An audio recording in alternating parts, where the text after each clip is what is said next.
The day they underestimated Earth. Part 1: First Contact. The ships came on a Tuesday morning.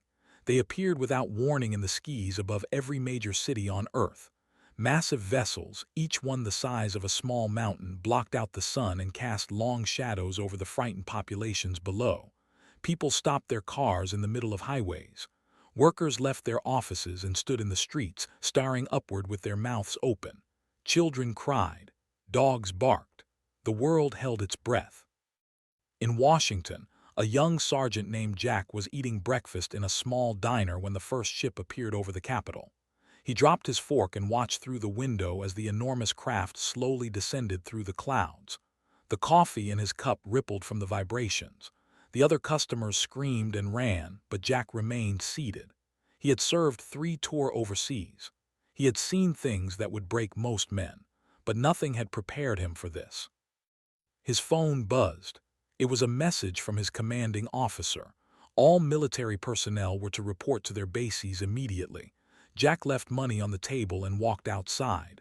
The streets were chaos. Cars crashed into each other. People ran in every direction, not knowing where to go. Above them all, the alien ship hung silently, watching. Across the country, in a small town in Kansas, a farmer named Pete Collins stood in his wheat field and looked up at the sky. His wife came running from the house, their 2 young children behind her. She grabbed his arm and pulled. "We need to go," she said. "We need to hide." Pete shook his head slowly.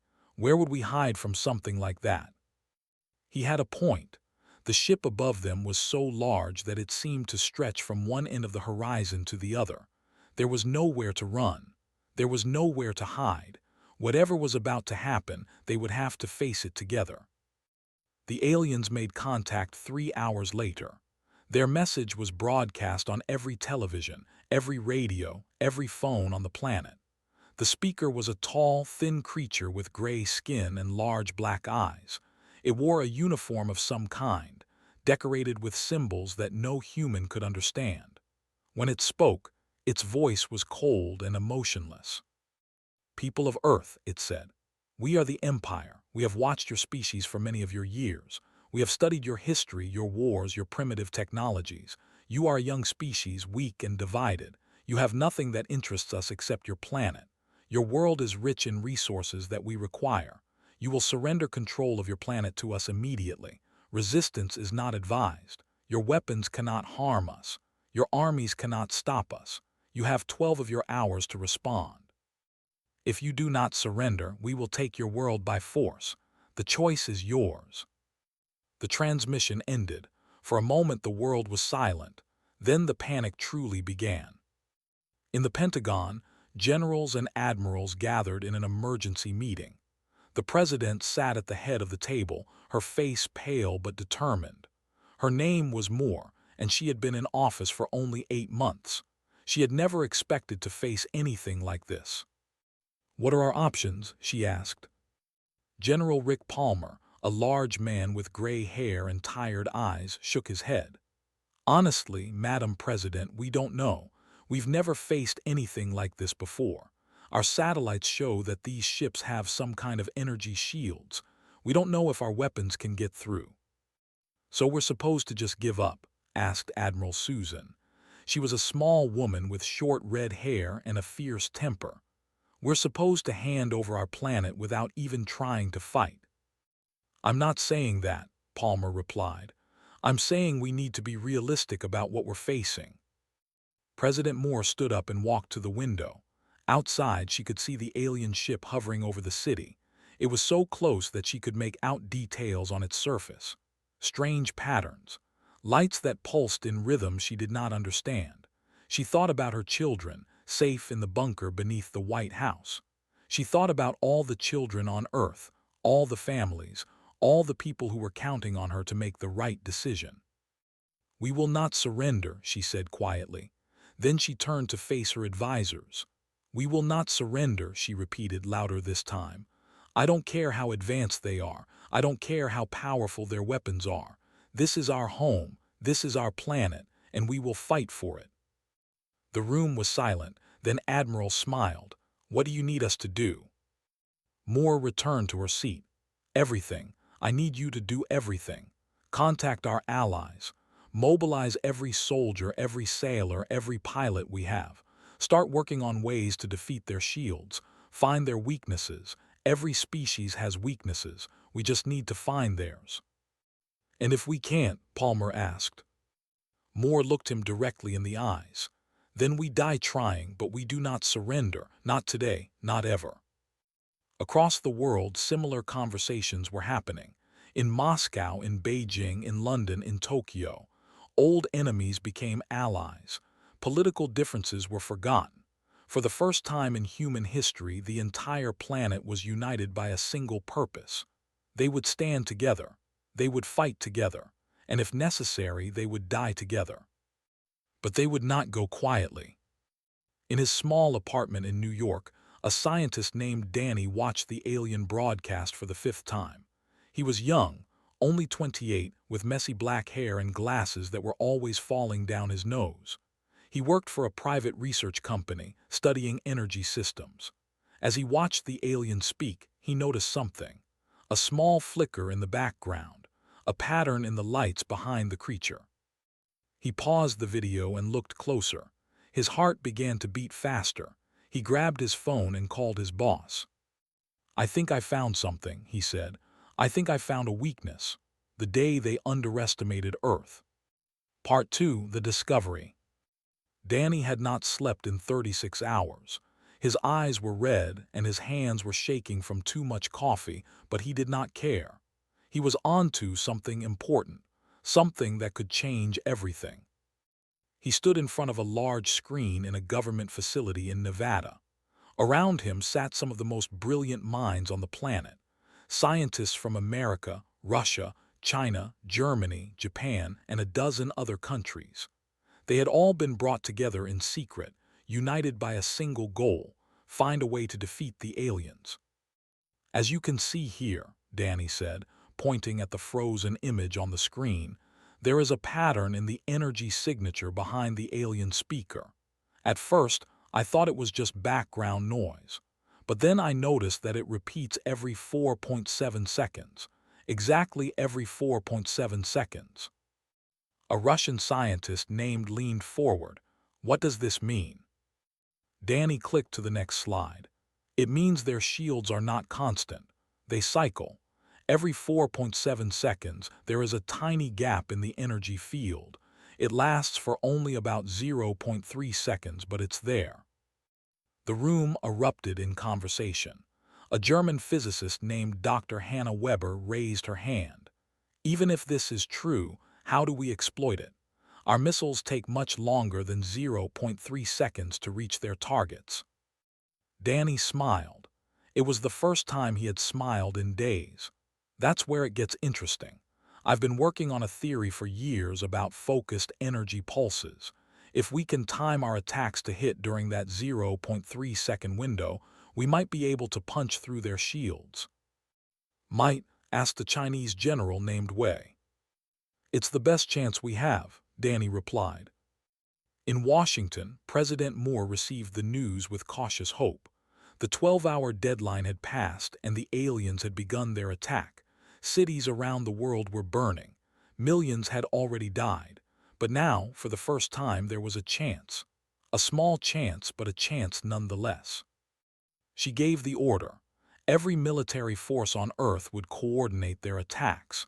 They would strike at exactly the same moment, timed to the 0.3 second window in the alien shields.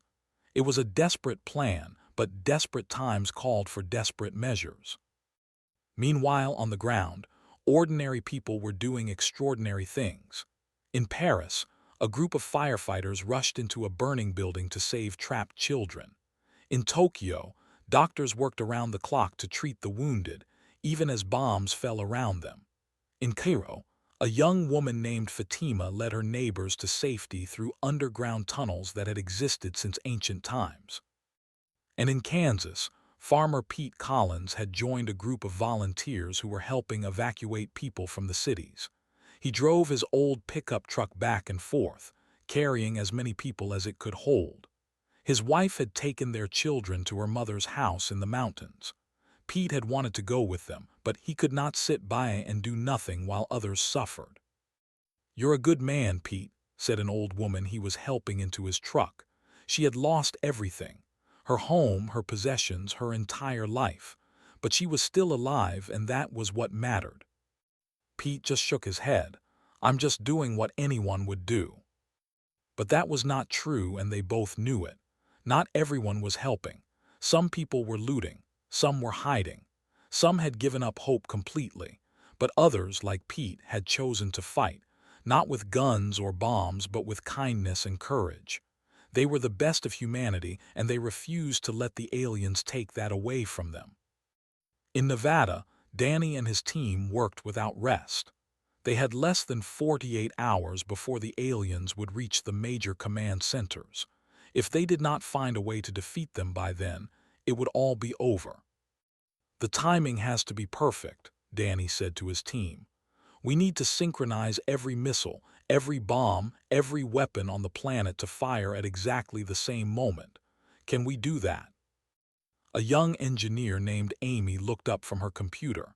"I think so, but we'll need access to every military satellite in the world, every single one." "Then get it," Danny said, "whatever it takes." It took 12 hours of frantic work, but they did it. For the first time in history, every military force on Earth was connected to a single network. American missiles stood ready alongside Russian ones. Chinese jets flew in formation with European fighters. Old enemies became brothers in arms. General Palmer stood in the command center, watching the preparations. He had been a soldier for 40 years. He had fought in wars that seemed important at the time, but now felt like nothing compared to this. This was the war that would determine the fate of humanity. His phone rang. It was his daughter calling from a shelter in California. "Dad, are you okay?" He closed his eyes for a moment. "I'm fine, sweetheart. How are you and the kids?" "We're scared, but we're okay. Dad, are we going to be okay?" Palmer wanted to lie. He wanted to tell her that everything would be fine, that the aliens would be defeated and life would go back to normal. But he could not lie to his own daughter. "I don't know," he said honestly. "But we're going to fight. We're going to fight as hard as we can. That's all we can do." There was silence on the other end. Then his daughter spoke again. "I love you, Dad." "I love you too, honey. Take care of those kids. I'll call you when this is over." He hung up and turned back to the screens. The countdown had begun. In exactly 6 hours, every weapon on Earth would fire at once. It was all or nothing. In the alien command ship, the general watched the humans with amusement. His name was unpronounceable in human languages, but his soldiers called him the Conqueror. He had destroyed 17 civilizations in his long career. Earth would be number 18. "They are preparing to attack," said one of his officers. The Conqueror made a sound that might have been a laugh. "Let them. Their weapons are primitive. Their shields are non-existent. They are like insects trying to fight a storm. Should we increase our defenses?" "No, let them waste their ammunition. It will make the final conquest easier." But as he watched the humans prepare for battle, something stirred in the back of his mind. A feeling he had not experienced in centuries. It took him a moment to recognize it. It was doubt. He pushed it aside. The humans were nothing. They would fall just like all the others, just like they always did. In 6 hours, he would be proven wrong, the day they underestimated Earth. Part 3: The Battle. The moment came at exactly 3:47 a.m. Eastern Time. Across the world, soldiers stood at their posts, pilots sat in their cockpits, and sailors waited on their ships. Every eye was on the countdown clock. Every heart was beating fast. This was it. This was the moment that would decide everything. In Nevada, Danny watched the final seconds tick away. His hands were sweating. His mouth was dry. He had done everything he could. The rest was up to fate. 10 seconds, announced a voice over the speakers.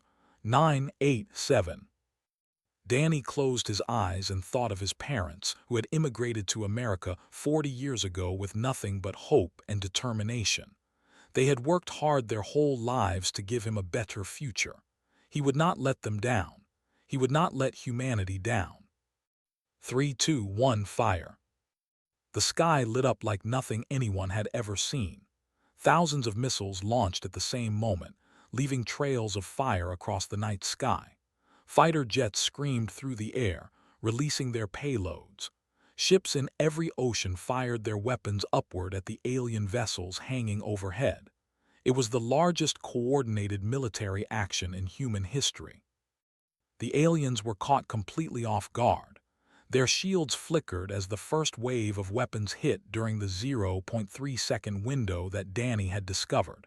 Explosions ripped through the hulls of the massive ships. For the first time, the invaders felt pain.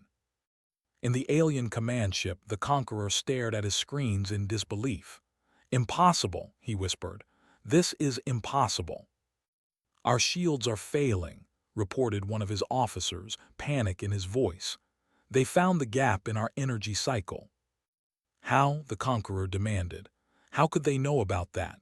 No species has ever discovered that weakness before." There was no answer. There did not need to be one. The humans had done what no other species had ever done. They had found a way. On the ground, people watched the battle with a mixture of terror and hope. In New York, crowds gathered in Times Square, watching the explosions in the sky. In London, families hugged each other and prayed. In Tokyo, children pointed upward and asked their parents if the monsters were dying. They were. Jack was flying a fighter jet over Washington when he saw the main alien ship begin to fall. It was like watching a mountain collapse. The massive vessel tilted slowly to one side, smoke and fire pouring from dozens of wounds in its hull. Then it began to drop, faster and faster, until it crashed into the Potomac River with a sound like thunder. "Did you see that?" shouted his wingman over the radio. "We got one, we actually got one." Jack allowed himself a small smile. "Don't celebrate yet, there are still more of them." He was right. The battle was far from over. The aliens had lost several ships, but they still had more, and now they were fighting back with everything they had. Alien weapons cut through the sky, destroying human aircraft by the dozens. Missiles were intercepted before they could reach their targets. The initial surprise had worn off, and the invaders were adapting. The war was turning into a brutal slugging match. In Nevada, Danny watched the battle unfold on his screens. The initial attack had been more successful than he had dared to hope, but it was not enough. The aliens were regrouping. They needed something more, something unexpected. "What if we target their command ship?" he asked suddenly. "If we can take out their leader, maybe the rest will retreat." General Wei shook his head. "The command ship is the most heavily defended. Our weapons cannot reach it." "Regular weapons, no, but what about something else? What if we sent people inside?" The room went silent. Everyone stared at Danny like he had lost his mind. "You want to board an alien vessel?" asked Dr. Weber. "That's suicide." "Maybe," Danny admitted. "But if we can get a team inside, they might be able to disable the shields from within. Then our weapons can finish the job." It was crazy, it was desperate, it was probably impossible, but it was also their best chance. President Moore gave the order within the hour. A team of volunteers would attempt to board the alien command ship. They would use experimental stealth aircraft to get close, then infiltrate the vessel through one of the holes created by the earlier attack. It was a mission with almost no chance of success, but there was no shortage of volunteers. Jack was the first to raise his hand. "I'll go." He was joined by 23 others from countries around the world. Soldiers, pilots, engineers, and scientists. Men and women who knew they would probably die but went anyway. Because someone had to. Because Earth was worth dying for. They took off at dawn, flying low to avoid alien detection. The stealth aircraft were nearly invisible to radar, but no one knew if they would fool alien sensors. They flew in silence, each person lost in their own thoughts. Jack thought about his mother, who had raised him alone after his father died in combat. He thought about the girl he had loved in high school and never told. He thought about all the things he would never do, all the places he would never see. Then he pushed those thoughts aside and focused on the mission. The alien command ship loomed ahead, a dark mass against the morning sky. Smoke still rose from the wounds inflicted by the human attack. As they got closer, Jack could see alien fighters swarming around the vessel like angry bees. "There's our entry point," said the pilot, pointing at a large hole in the ship's side. "We go in there." Jack checked his weapon one last time. It was a standard assault rifle, probably useless against alien technology, but it was all they had. "Everyone ready?" he asked. 23 voices answered yes. The aircraft dove toward the alien ship. Anti-aircraft fire filled the air around them. 2 of the human planes exploded, killing everyone inside, but the rest kept going. They were too close to turn back now. They crashed through the hole and into the alien vessel. The impact threw Jack forward, slamming him against his harness. When he opened his eyes, he saw twisted metal and strange machinery all around him. "Move," someone shouted. "Move before they find us." Jack unbuckled his harness and grabbed his rifle. Around him, the other survivors were doing the same. Out of 24, only 15 had made it inside. But 15 was enough. It had to be enough. The hunt for the Conqueror had begun, the day they underestimated Earth. Part 4, Inside the Beast. The interior of the alien ship was like nothing Jack had ever seen. The walls were made of a dark metal that seemed to absorb light. Strange symbols glowed on every surface, pulsing with an eerie blue light. The air was thick and smelled of something Jack could not identify. It was not unpleasant exactly, but it was definitely not Earth air. "Stay close," he whispered to his team. "We don't know what's waiting for us." They moved through the corridors in 2 groups, weapons raised. The ship was enormous inside, far larger than it had appeared from the outside. Jack wondered how many aliens were on board. Hundreds, thousands. They had to find the command center before the enemy found them. A Russian soldier named took point. He was a mountain of a man, quiet and deadly. He had been in special forces for 15 years and had seen combat in places most people could not find on a map. But even he looked nervous as they crept through the alien vessel. They encountered their first enemy 10 minutes into the mission. 2 alien soldiers appeared around a corner, tall and thin with gray skin and those large black eyes. For a moment, both sides stared at each other in surprise. Then Jack raised his rifle and fired. The bullets hit the first alien in the chest. To Jack's amazement, the creature fell. It made a strange sound, almost like a scream, and collapsed to the floor. The second alien reached for something on its belt, but was faster. He lunged forward and drove his knife into the creature's throat. "They can be killed," said, looking at the bodies. "They can be killed just like us." It was a small victory, but it gave the team hope. These aliens were not gods. They were not immortal. They could bleed and they could die. They kept moving deeper into the ship. Along the way, they found something unexpected: alien prisoners. Dozens of them locked in cells along one of the corridors. But they were not human.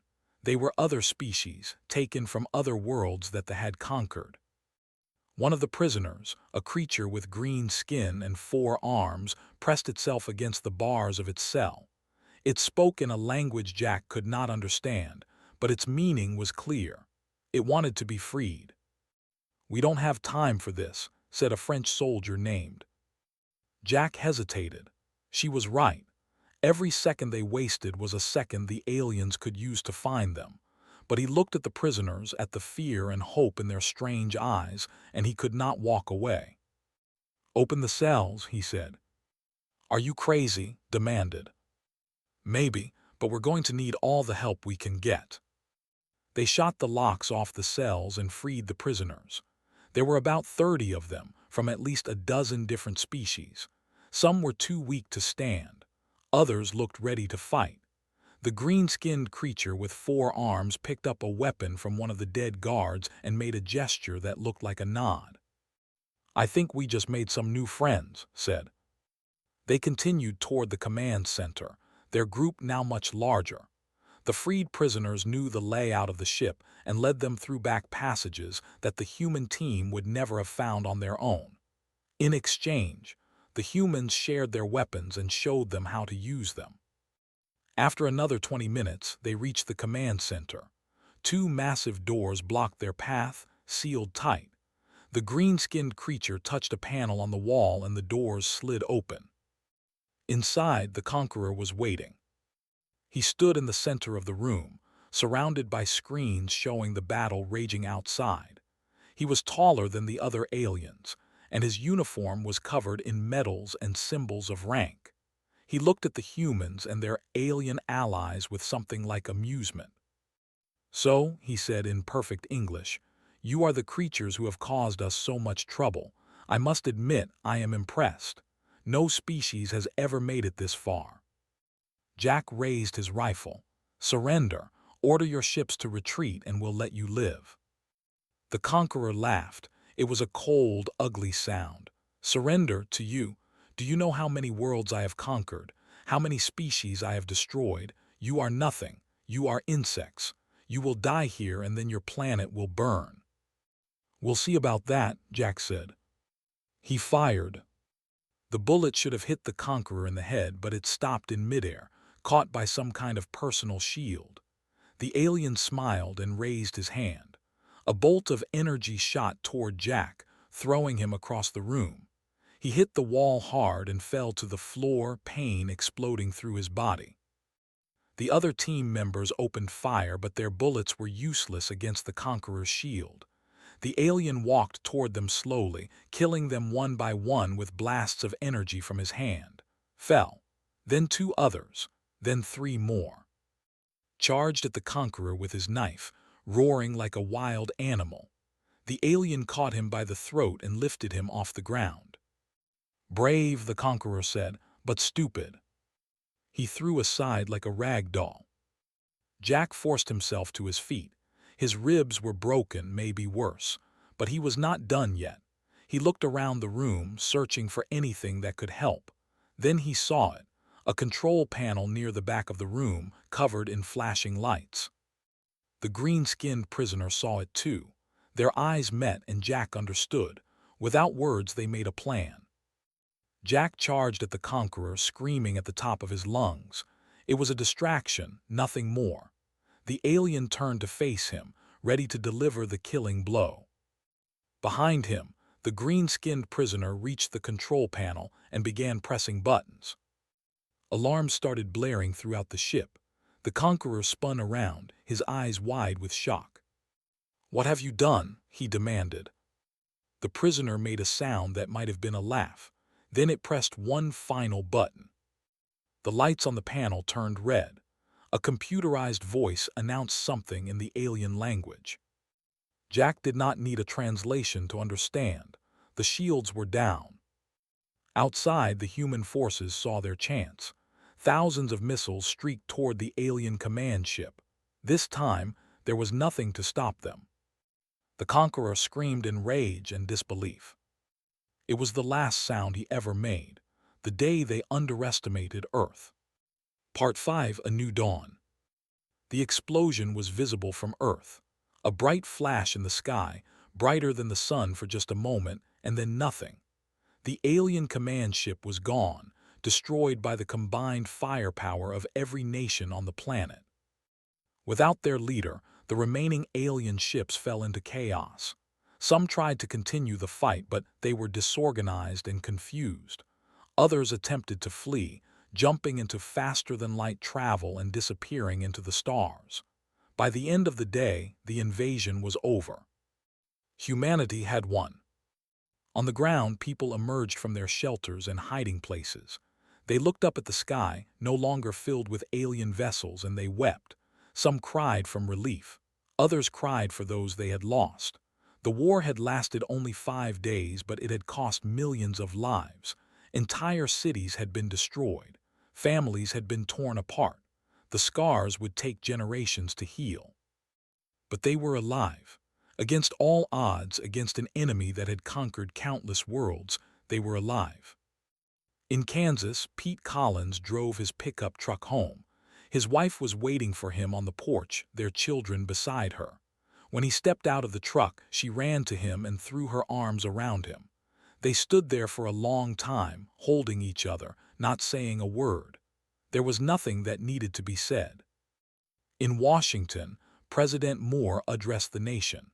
She stood in front of the ruins of the Capitol building, her face tired but proud. "Today," she said, "we have proven something that no one in the universe believed possible. We have shown that humanity cannot be conquered. We have shown that when we stand together, when we fight as one, nothing can defeat us. We have lost much. We have suffered much, but we have not lost everything. We still have our homes. We still have our families. We still have our future, and no one will ever take that away from us again." The speech was broadcast around the world. People gathered in the streets to listen. In Paris, in Tokyo, in Cairo, in Moscow, in every city and town on the planet, they listened. And when the president finished speaking, they cheered. In a hospital in New York, Jack opened his eyes. He was lying in a bed surrounded by beeping machines. His entire body hurt, but he was alive. He did not know how, but he was alive. A nurse noticed that he was awake and rushed to his side. "Don't try to move," she said. "You were badly injured. They found you in the wreckage of the alien ship. You're lucky to be alive." "The others?" Jack asked, his voice barely a whisper. The nurse's face fell. "5 survivors. Out of 24, I'm sorry." Jack closed his eyes. 5 survivors. 19 dead. Good men and women who had given their lives to save the world. He would remember them. He would remember all of them. Over the following weeks, the world began to rebuild. The destruction was massive, but so was the determination of the human race. People who had been enemies just days before worked side by side, clearing rubble, building shelters, caring for the wounded. The walls that had divided nations seemed to crumble along with the alien ships. The freed prisoners from the alien ship became honored guests on Earth.